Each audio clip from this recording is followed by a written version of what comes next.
Well, hi everybody. Getting ready to do another episode of Eat Local Paleo. Let me turn this camera down just a little bit. There we go, a little bit better.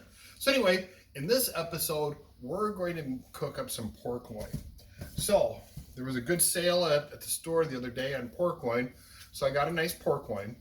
Now what I'm going to do is I'm going to make a brine for this, and we're going to brine this. It's going to be brined for 24 hours. So we're going to smoke this weekend.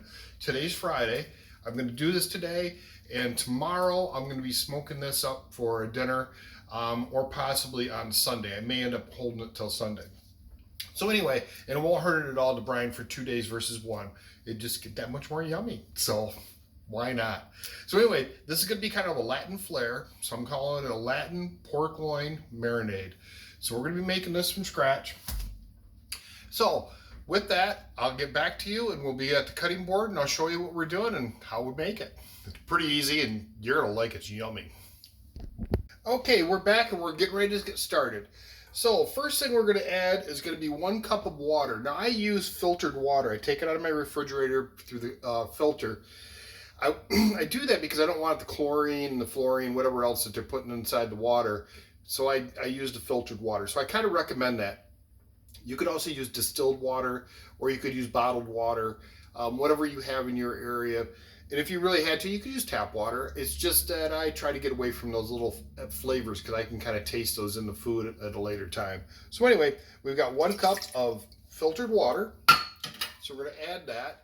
And with that, we're going to do some ginger. Now, I'm going to set this off just a little bit to the side. This ginger is fresh ginger. So the first thing I'm going to do is I'm going to peel it. So I don't need a lot of it. I'm going to use about half of what I've got here. So I'm going to peel this off, and then I'm going to use a grater to grate the ginger. Now this is a micro grater, and it grades it really nice, and it'll add a lot of good flavor into this dish. So with that, I'm going to turn the camera over to towards the sink. You'll be able to see me peel it, and then we'll go from there. Okay, we're back, and we're going to go ahead and peel this.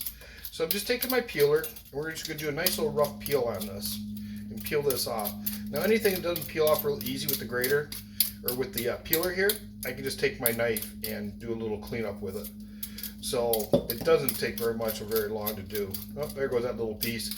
And I'm really not going to get that concerned about it. So let's go down to here. So, and I got a couple pieces here. These don't look very good, this part. So I'm going to cut this out.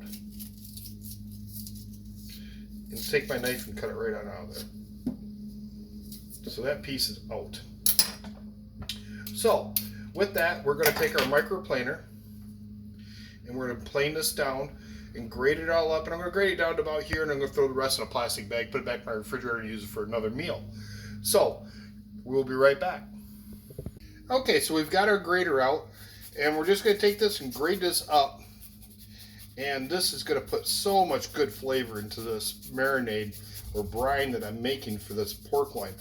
Now, something to keep in mind, this is something you could use for a pork roast too. So if you have a bone-in pork roast, you could do it. Or if you get one of the bigger loins, or they're not really a loin, they're, you know, that whole backstrap area that they put in, they're kind of larger cuts of the pork, but those are boneless as well. A lot of times people make those into boneless pork chops and whatnot. You can go ahead and use those also. So when we come back, I'll have this all grated and we'll move on to the next step. Okay, we're back. And so the next thing, we're going to put in some kosher salt. I'm going to use a 1/4 cup of kosher salt. Now this is a 1/2 cup measuring cup, so we're going to do half of it. So we've got that done. Then next, we've already added our minced ginger, ground up ginger. So we're going to add some minced garlic. And you can do this according to your taste, but I'm going to use 2 tablespoons of the minced garlic. And I buy it like this for the simple fact that I like the idea that it's very convenient and easy. Now you can do fresh garlic and grind it up or cut it up yourself and smash up yourself and whatnot. It's just an ease of cooking. Most of the time this works really well for me, so that's why I do that. It's just a time-saving thing. So also we're going to add in a 1/2 cup, which is a 1/2 cup of apple cider vinegar. Oh, this is going to be so good. Okay, then also we're going to add in a teaspoon of grated ground ginger. So that's what we have here. And that is not coming through those things very well. So right there. Now you can use a measuring thing to do it with, a spoon. I just do it by eyeball. Pretty easy to do with something like this, because this is going to be a whole homogeneous type thing that we're going to be pouring over to the pork loin. And also something to keep in mind is that we're going to vacuum seal this. So I'm using my vacuum sealer today. Like I said, I did one of my episodes on it. I really use it a lot, especially for marinades, things like that. It really pulls everything inside the meat, so it works really, really well. Okay, now we're also going to add 2 fresh sprigs of rosemary. So I've got a couple of fresh sprigs of rosemary. We're going to add those in there. And then we're going to add some fresh cracked pepper. So I've got some fresh cracked peppers here. We're going to add about a half a teaspoon worth. So it's going to take several turns of the pepper mill here to get everything cracked into there. But that's going to add, oh, this is going to be so good. Then we're going to add in a tablespoon of Worcestershire sauce. So here this time I'll use the measuring. So we've got that inside there. Then we're going to add in some Tabasco sauce. And again, another tablespoon of Tabasco sauce.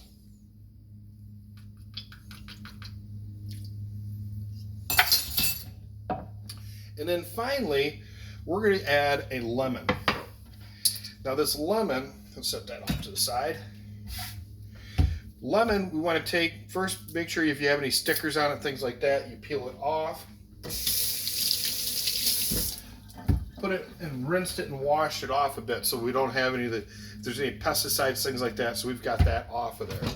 Because this whole lemon is going to go into the marinade. So we're going to squeeze it.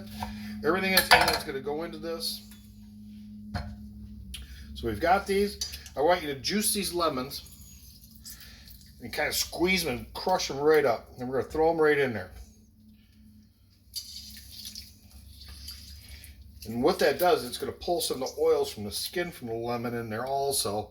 So instead of having the zest from the lemon, we're just going to basically get all the flavor right out of those skins right into there.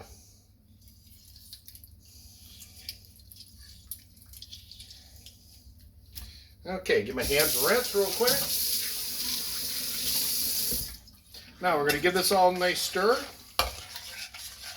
And get everything all together so everything's nice and mixed up really well.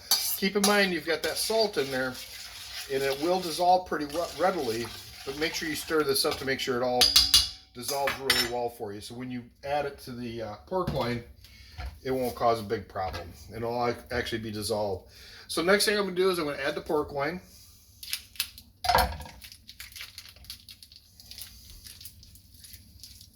And we're going to take this out of the package. This is nice. And I didn't realize it, but I actually got 2 pork loins when I purchased this. Bonus.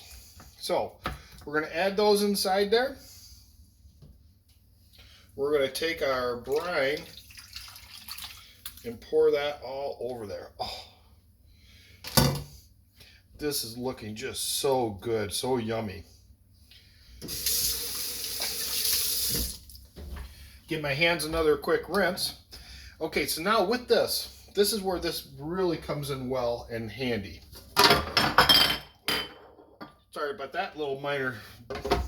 So we put that on there and we've got our vacuum sealer. So this is what it looks like. I've got the box that goes with it too, and this works really super well. So I've got it set at vacuum. I've got my vacuum sealer over here, so I'm going to actually move this over. And here, let me move my camera so you can see what I'm doing. So I've got this over to here. And I've got my vacuum sealer sitting on top of my stove here. So you see what I got going. So here's the vacuum sealer. Hose runs over to this. We're going, now it's going to get noisy. I'm going to push this down. It's going to set it in motion.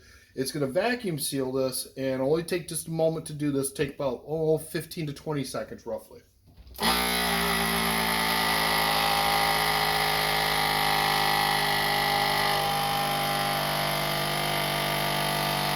And it is a bit noisy when it's doing this, but it's sucking all the air out of there.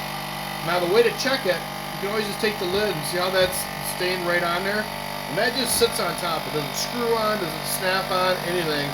That's just sitting on top of here just like that. So, it's pulling the last bits of air out right now. And you'll hear the motor as it's changing. And there it is. We turn that over to the closed position. Disconnect the hose line. And there we go. This is all ready to go. And now this is what I usually do is I give a good couple shakes. And I'll do that once or twice a day. I'll pull it out of the fridge, I'll give it a couple good shakes and put it in there. But the nice thing about using this is that this device adds so much flavor. This thing here, you can turn it upside down. It's not going to do anything. It's vacuum sealed on there. So it pulls open the meat. All the pores of the meat get nice and opened up.